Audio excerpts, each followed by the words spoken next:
Estamos de volta para o primeiro bloco do programa Tribuna Livre, que recebe hoje aqui o ex-deputado estadual pelo PCdoB, Eduardo Farias, e o defensor público, Dr. Valdir Perazzo. Nosso tema de hoje são ideologias políticas, capitalismo ou comunismo.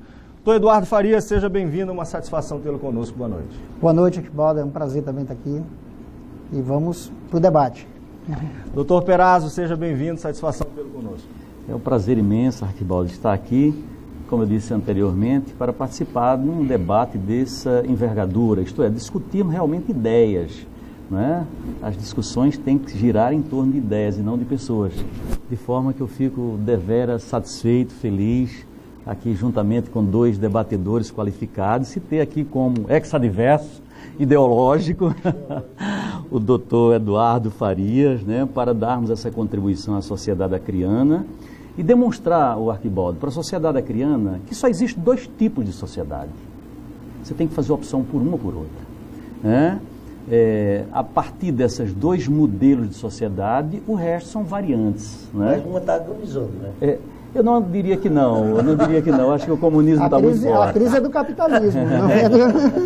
Quem agoniza é o capitalismo hoje. É um motivo de muito orgulho e satisfação. Obrigado, da mesma forma, pelos conosco.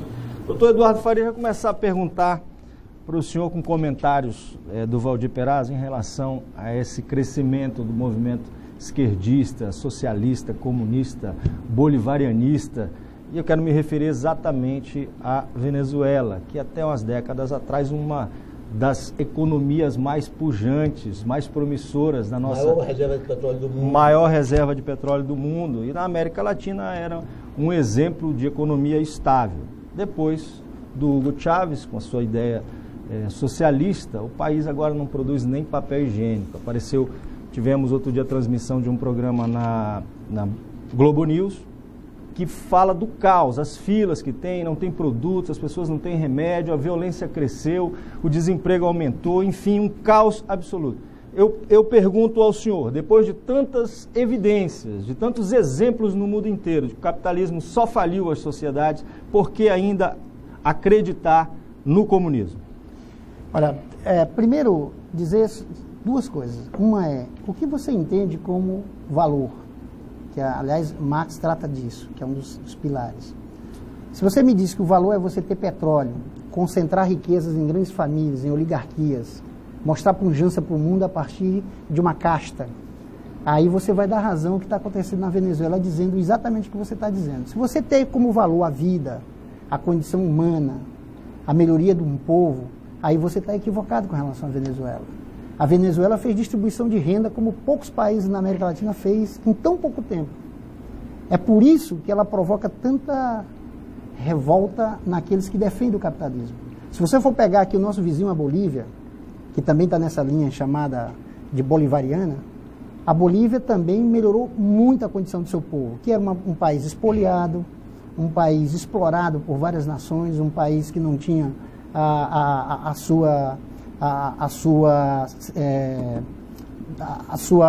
não mantinha a soberania, né? E hoje, com o que está ocorrendo, com o presidente Evo Morales, você tem uma outra nação. Agora, tem uma grita lá, de quem? De uma pequena casta de brancos, inclusive, e aqui não é nenhuma questão racista, mas é porque tem os brancos e tem os índios, do qual o Evo Morales descende. Você tem hoje uma grita dessa casta que vivia explorando o povo boliviano, que hoje você tem outra realidade. Então, Venezuela, Bolívia, eu diria que no Brasil, a movimentação de renda que houve no Brasil foi imensa. Mas nós temos presos políticos também, doutor Eduardo Farias. Não. E os que não estão presos estão exilados. Não. Por exemplo, domingo a Folha de São Paulo reproduziu uma entrevista com um senador que está no Brasil, morando lá na residência do Petecão. Nós temos presos também, porque aí é outra questão filosófica também, o que é liberdade. Mas eu poderia só fazer uma ligeira intervenção para você prosseguir antes do Perazzo responder? Tranquilo. O que se está vendo na Venezuela e os dados, os índices econômicos, e nós não podemos dizer que não é real. Todos mostram o empobrecimento vertiginoso da Venezuela. Vertiginoso, inclusive o desperdício de sua única riqueza, que é o petróleo. Está provado historicamente que ninguém distribui miséria. É impossível a redistribuição da miséria.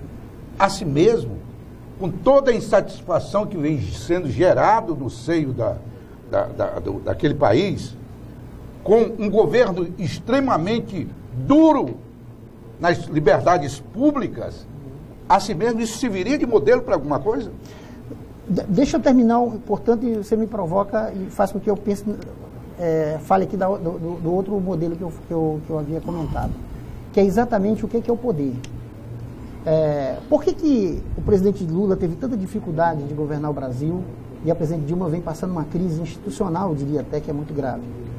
Porque você chegou ao poder político, você não chegou ao poder real, que é o poder de quem detém os meios de produção.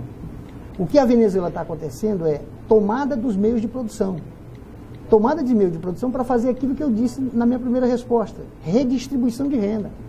E aí você não tem acúmulo de renda. Aparentemente, você parece um empobrecimento. Mas as pessoas estão comendo. A mortalidade infantil na Venezuela caiu.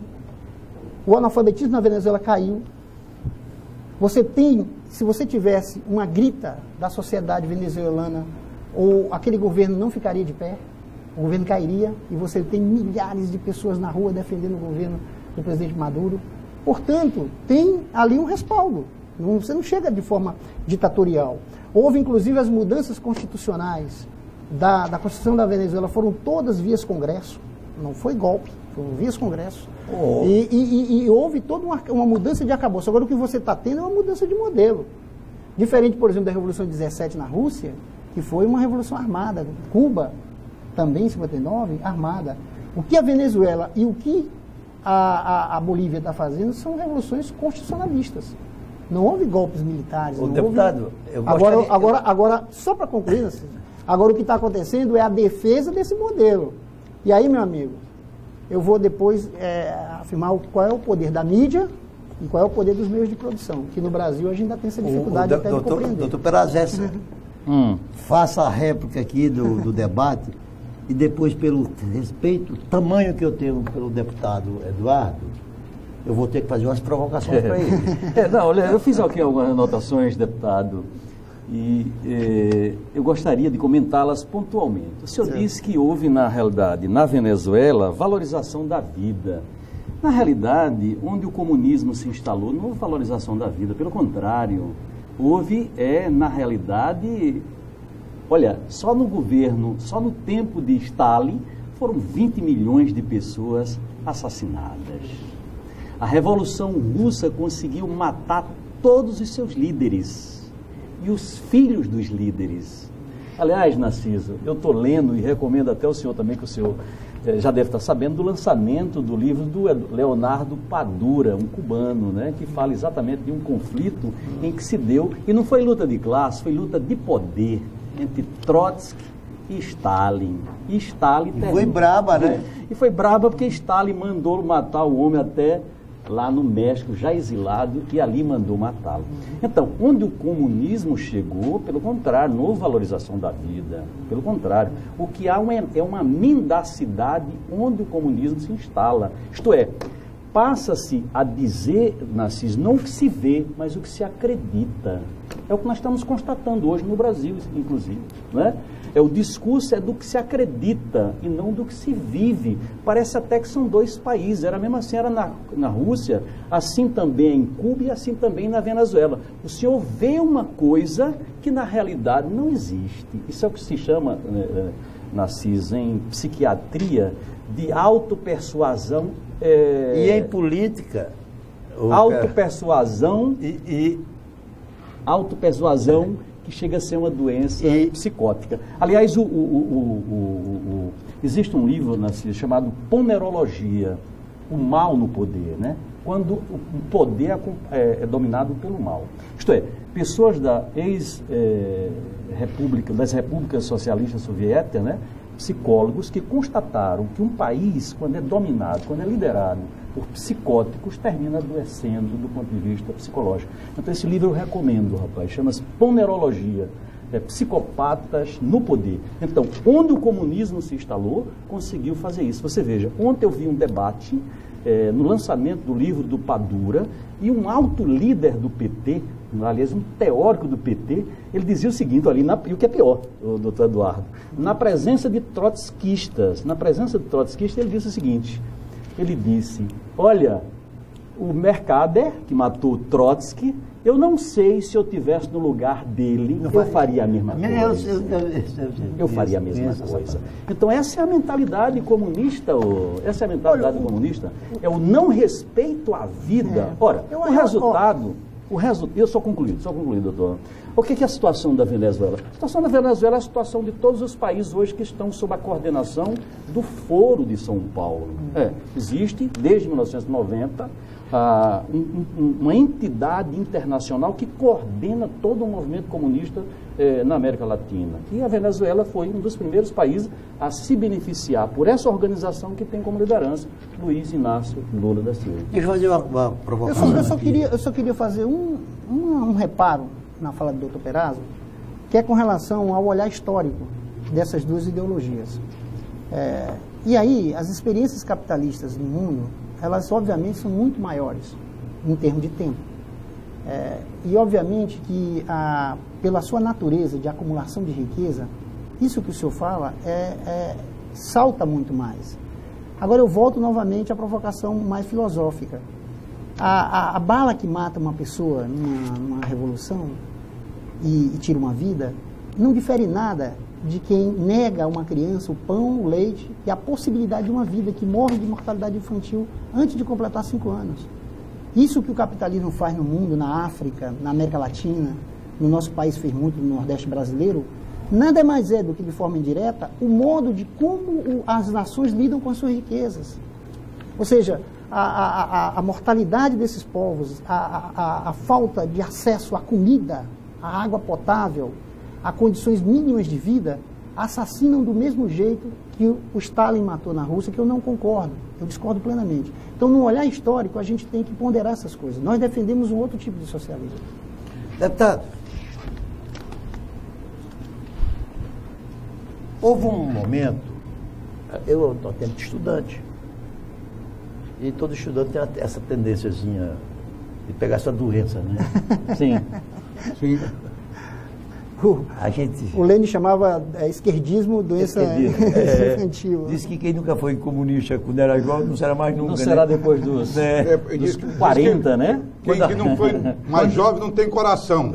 Agora, quem já é maduro e continua porque não tem razão. Me diga uma coisa, deputado. Primeiro, eu quero aqui registrar meu profundo respeito à sua conduta política. Acho até que se pudesse haver uma emenda constitucional para abrir a 25ª vaga na Assembleia Legislativa, deveria ser aberta para você, porque você está fazendo falta lá. Muito obrigado.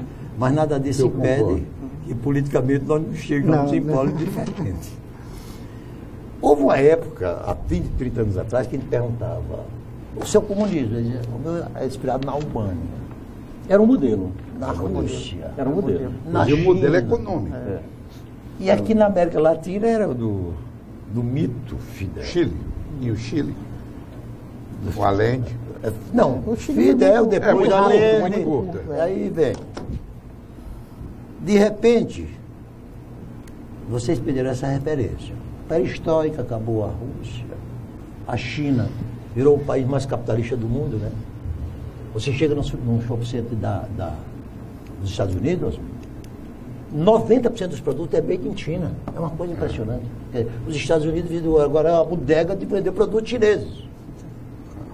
Aqui na América do Sul, houve um tempo que eu acho que foi um erro da diplomacia brasileira, de ter deixado a diplomacia do continente americano, política, ser conduzida por Hugo Chávez e não pelo Brasil, porque pela a própria importância do Brasil impediria que isso fosse. Aí, a dose admirava a Venezuela, depois a Argentina. Hoje estão todas as duas quebradas. E agora o senhor me traz como referência a Bolívia. Não, e a Venezuela. Não é a referência. E a Como modelo de socialismo. Não é como modelo.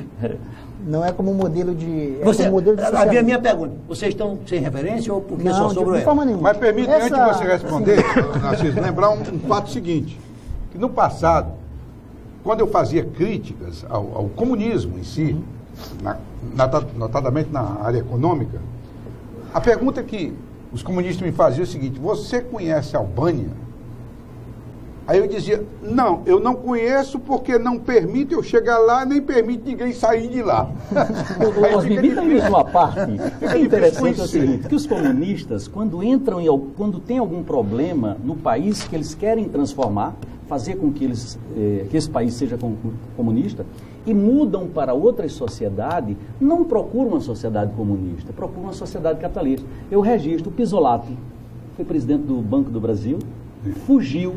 Engraçado, não fugiu para Cuba, não fugiu para a Coreia, fugiu para um país capitalista, fugiu para a Itália. Eu acho que nós estamos tendo aqui, com todo o respeito que eu tenho à intelectualidade do Narciso, que é seguramente um intelectual dos respeitados aqui, a doutor Perazzo, que é o amigo Osmir e o próprio Arquibaldo.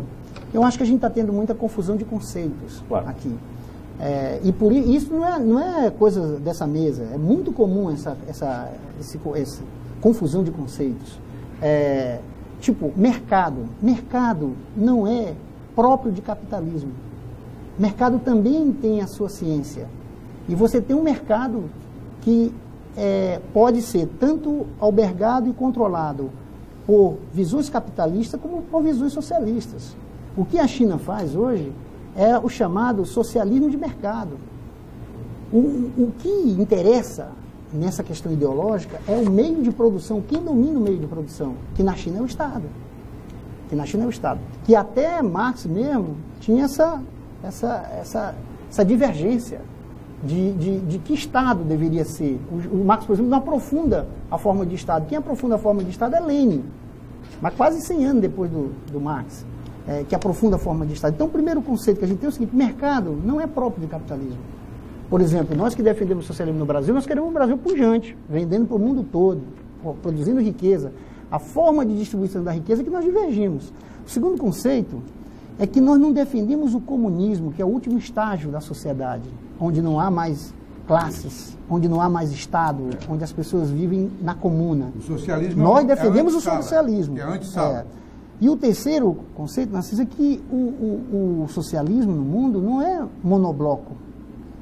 Nós tivemos divergência desde o nascedouro disso, dos filósofos franceses, já divergiam. Vocês mesmos nasceram da costela do PCB. Exatamente. PCB, né? Eu diria que nós não fomos, nós fomos o corpo, eles foram a costela, por isso nós estamos aqui ainda. Mas isso, quando há a primeira cisão, vamos dizer, daquilo que foi a herança do Lenin, do Stalin, que é com Nikita Khrushchev nos anos 50, ali você teve vários modelos de socialismo no mundo, mesmo no leste europeu. Você tinha na Tchecoslováquia com Tito um tipo de comunismo mais ferrenho, mais fechado. O Enver Hoxha lá em Albânia, nós hoje discordamos. É claro que a gente precisa de modelos para poder viver, mas na Albânia até o sapateiro era estatizado. Quer dizer, não se estatiza serviços. Até porque modelo falido ninguém serve. Não, e foi um equívoco. Aquilo que eu respondi da outra vez, nós precisamos sim aprofundar, melhorar. Olha, um dos grandes problemas que eu, particularmente, com toda a minha restrição intelectual, eu vivo me debatendo sobre isso. Como é que você muda a sociedade mantendo as liberdades? Mas então, doutor Perazzo, eu vou pedir para o senhor fazer no segundo bloco. Em seguida eu lhe passo a palavra. Daqui a pouquinho a gente volta, por favor, não saia daí.